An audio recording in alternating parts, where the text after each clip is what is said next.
Marina Miron is a post-doctoral researcher in the Department of War Studies at King's College in London and joins us now from Berlin. Miss Miron, good to have you with us on the programme. Can we just begin with this sort of onslaught of Israeli attacks across Syria? Israel continues to talk about its security and its need to dismantle the military apparatus of Syria just in case they're attacked. What do you make of what Israel is doing right now? Well, essentially, what Israel is trying to do now is to create a huge buffer zone, because what we have to understand is that there has been an ongoing confrontation, as we know, between Iran and Israel. And Iran has used the self-proclaimed axis of resistance in order to finance groups within Syria, to finance groups such as Hezbollah within Lebanon. And Syria has been a very important geostrategic partner for Iran, and also enabling Iran to transfer weapons to Lebanon. And so now Israel is taking this opportunity, having weakened Hezbollah, to establish this buffer zone, and obviously to take the Golan Heights, also not for security reasons, but for resources such as water, in order to minimize the Iranian influence and in order to cut off Iran from Hezbollah, because there is an opportunity over the long term to rebuild Hezbollah's capabilities.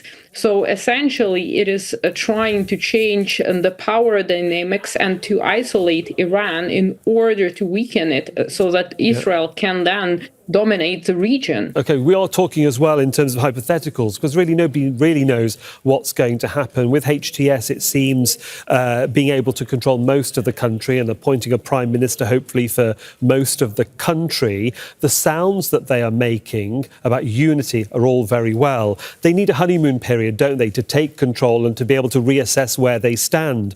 Once they are in control and they can reassess, do you think they're going to actually meet Israel head on in any shape or form, diplomatically or militarily? Because they can't, Syria can't keep taking this onslaught of attack when they can't defend themselves. And Syria will want to defend itself, and its people will want its new rulers to see them defending themselves.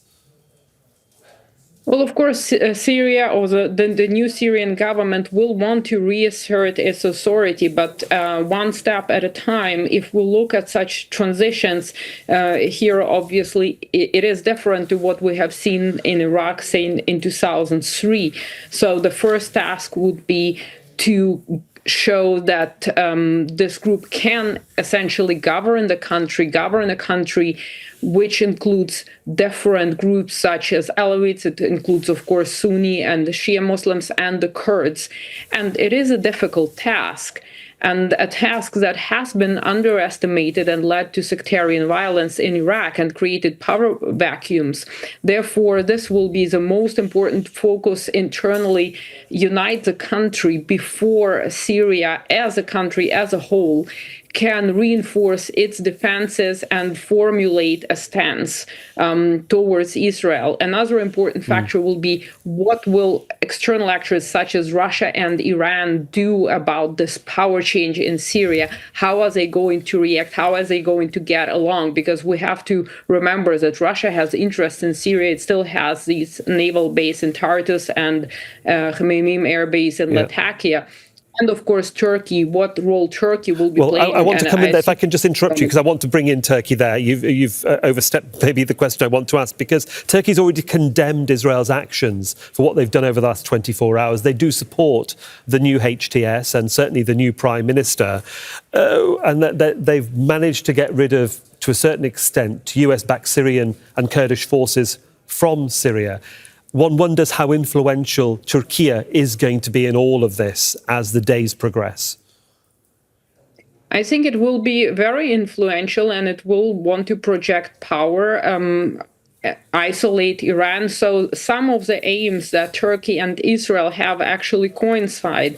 However, I don't think that Turkey is in a position where it wants some sort of an alliance with Israel to pursue its aims. Therefore, I do think that there will be a confrontation where Turkey, at least under Erdogan, will be trying to dictate the foreign policy of Syria and how Syria is to behave, because we know that Turkey has been supporting HTS. Turkey has also been supporting its predecessor, the Al-Nusra Front. And we know that Turkey has a completely different agenda from that Israel has on a macro scale. Therefore, I think that Turkey and also other regional players, such as we know from 2010 there is an organization of Turkic states, that it will try to project more power into the region. This includes countries like Azerbaijan as well. Well, we shall see what happens certainly in the coming days. But for the moment, Marina Miron, thanks for joining us from London. Thank you. Make sure to subscribe to our channel to get the latest news from Al Jazeera.